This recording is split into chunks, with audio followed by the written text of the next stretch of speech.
Stone, and you're watching the very first episode of Drinking in Bed. This is Taylen Peterson, and walking all over my crotch is my cat, Lola, who likes to join us. You know, this week's been great because I launched the Cooking Stone blog, and we now are launching Drinking in Bed, which, so we have a lot going on this week. It's been pretty busy. Taylen has been generous enough to join me in these Drinking in Bed series. I think he's just here for the alcohol. He thinks right. But did I formally, Taylen Peterson, I don't know if I formally introduced you, but, you know, so yeah, we will be reviewing wines and beers and anything else that is sustainable, alcoholic, and tasty here on Drinking in Bed, and it will always be in the morning, as you can tell by our tasty, sugary breakfast cereal. That it's, you know, never too early to drink. So we're going to start out with, which I think this is sort of the perfect winery to begin with, Chronic Cellars. First off, we have this amazing label, which I don't know if you've seen this, but this is, I mean, this is just a gorgeous, like, you know, funky, voodoo-ridden, you know. Makes me think of the Grateful Dead. It does, you know, like... Very Californian.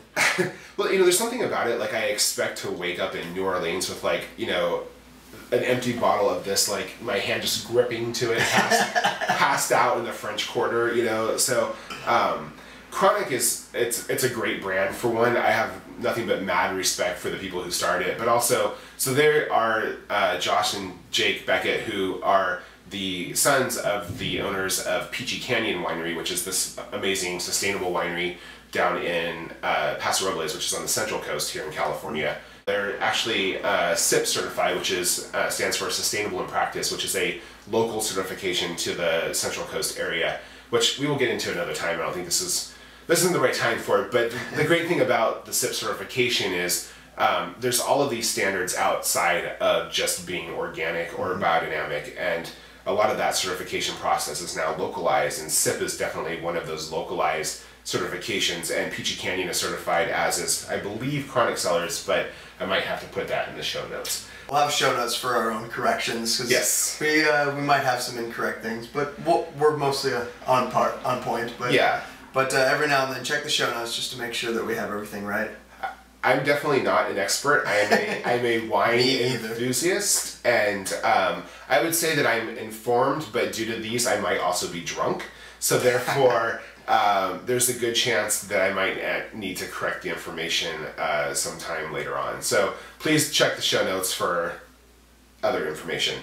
But Chronic Cellars, this is sort of their flagship wine, Purple Paradise. I've had this wine many times. I had some really good times with this wine many times, and I think that if you're really looking for a great wine to sort of, you know, experiment with, and not like not get drunk and experiment with someone, but like to or that too, but like if you're looking for a really sort of, you know, accessible wine because you're maybe not the most, you know, advanced wine drinker and you're nervous about that, which you shouldn't be, but if you're looking for something to sort of jump into wine tasting, Chronic makes a lot of really high quality wines, but their brand really kind of embraces that novice, like, wine drinker. And the fact that this wine is only $14 just blows my mind. So I think we should start off with this by drinking it. It's a good way to figure out what it's like. Yeah, it's a good way to taste it. I'm assuming you want another hefty pour. I'll always take a hefty pour. Thank you. So this is the 2011 Purple Paradise. And this wine tastes a lot, it tastes like it sounds. I mean, so it is, as expected, 85% Zinfandel, which that's probably the Peachy Canyon influence right there. Yes, very much so. 6% Syrah, 4% Mourvedre, another 4% Grenache, and 1% I can't even say it now. You have to say it for me. What's the last one on there? I've had so much wine I can't pronounce anything anymore. Which, I don't know, hopefully that adds up to 100%. But this is like, yeah, so this wine is just, on the nose, it's spicy, and it's like you have all that like really lovely dark fruit. I mean, it's what you would want from a wine that's going to be mostly Zin. Yeah. It's got that Zin. Just that like smoky, a little bit of spice. It's like a kind of like blackberry cobbler, sort of just rich black fruit. That would be very good with it. Yeah. Right up, just from the smell alone, it's already getting that very, very aromatic red wine. What you expect from a red, like very, very deep, very rich. I mean, you can't really see it. I don't know if you can see it, but it's also pretty inky for a red wine. I mean, there's absolutely no light sort of shining through this thing. It's just black and dark, and I mean, it lives up to the chronic name. Extremely accessible and extremely well balanced. I mean, it's just, the smell on it is amazing. Have you had it yet? Did you try it? I've not tried. Okay. Have you had this wine before? I don't believe so. Okay.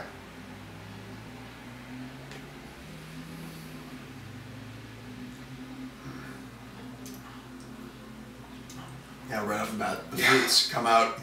Yeah, as you were saying with the blackberry before, it even goes a little bit more, even to like raspberry. Yes, a little bit. I was just gonna say that. Brings out in there. So there's definitely a berry flavor to this wine, which I mean, again, is to be a little bit expected of a Zin, but it just balances it perfectly.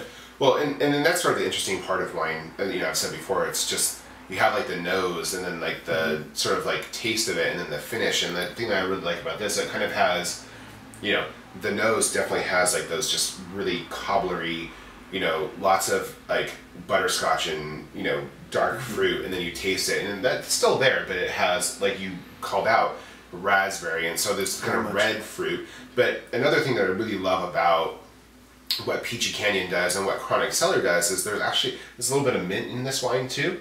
So for a red that is fruity and chewy, it's still pretty bright. Like it has this kind of like slight little, almost eucalyptus kind of style mint to it, which keeps it fresh, which means you can drink a lot, and it's only $14, so you can buy a lot and drink a lot. Very, very great. I mean, this is something that should not be for $14. It's a very delicious wine.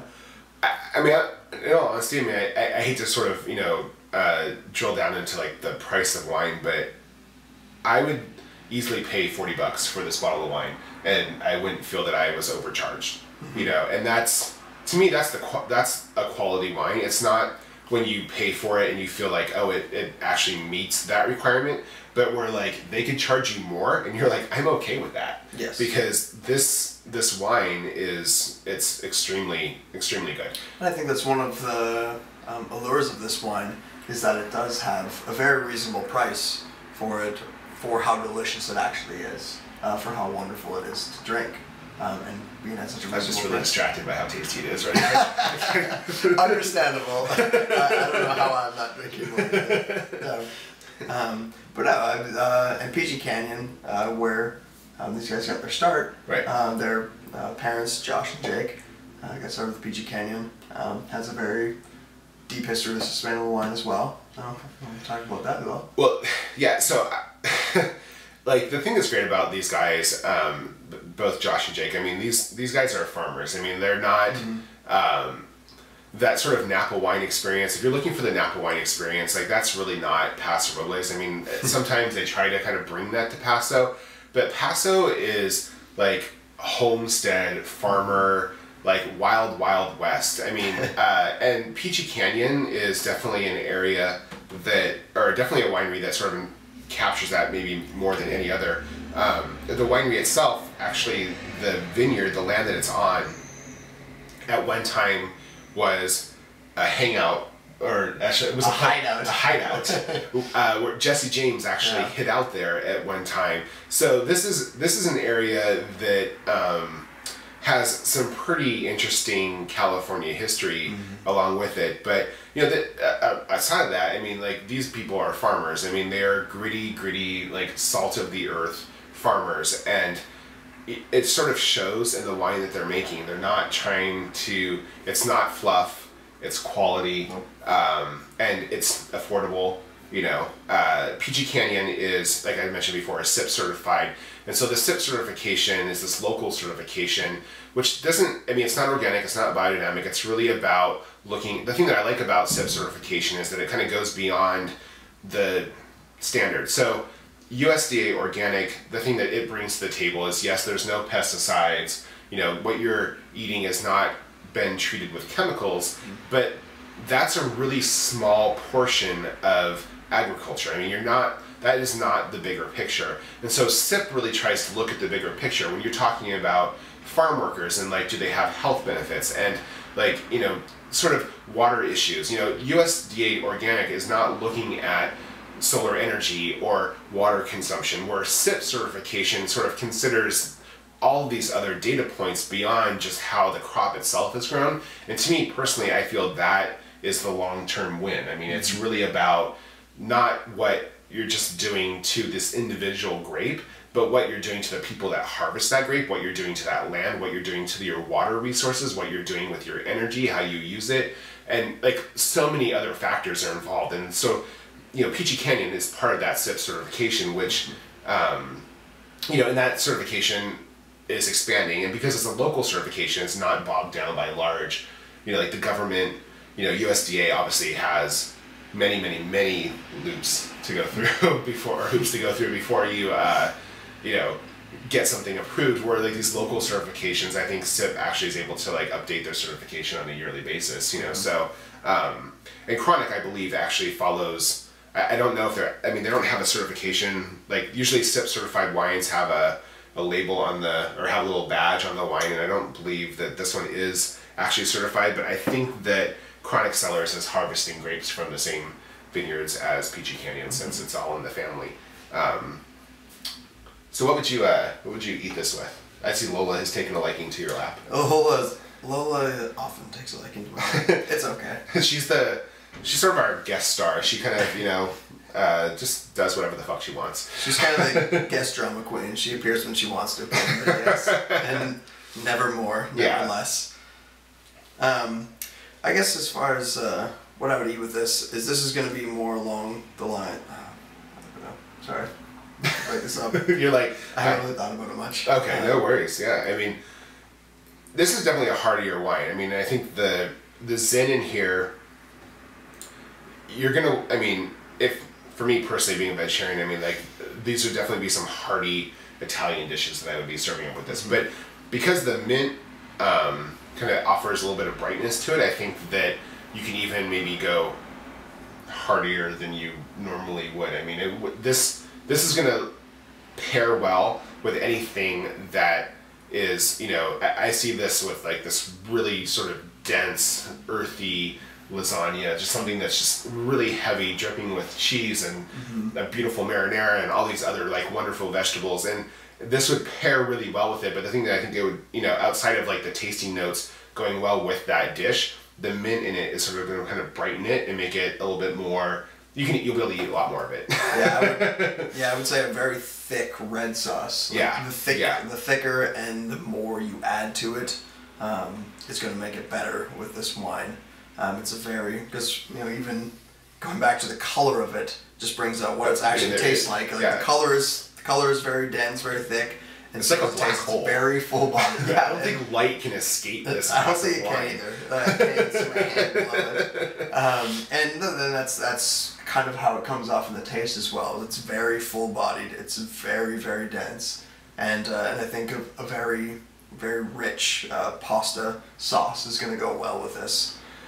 Me not being a vegetarian might throw in some very spicy Italian sausage with it. I will forgive him for that. But other than that, no, I agree with the lasagna would be a great dish with this as well.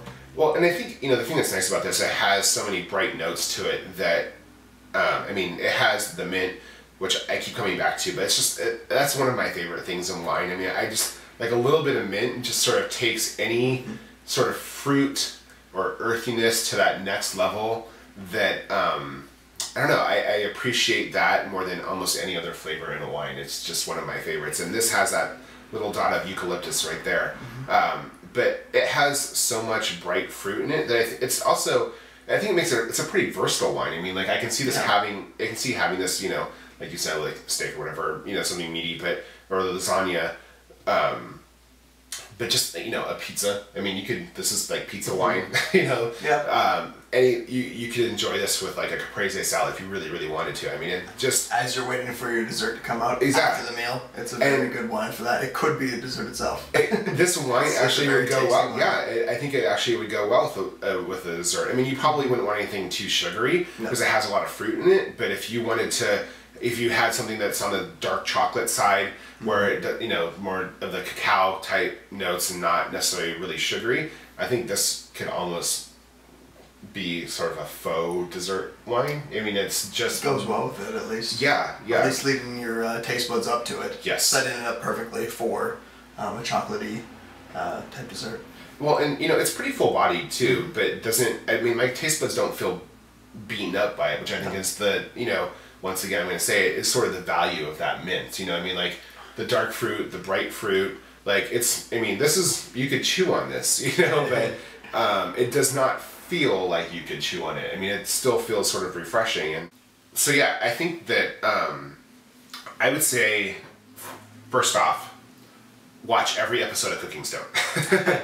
Secondly, watch all of our new episodes, Drinking in Bed, with me and Taylen Peterson here. Who, if you want to follow Taylen on Twitter, his Twitter address is Taylen24. I am Jerry James Stone. Lola does not have a Twitter account that I know of. But yeah, check us out. We'll be doing these pretty frequently.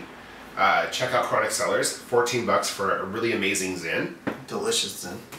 Buy a lot, and thanks for watching. Cheers. Let's drink. Cheers.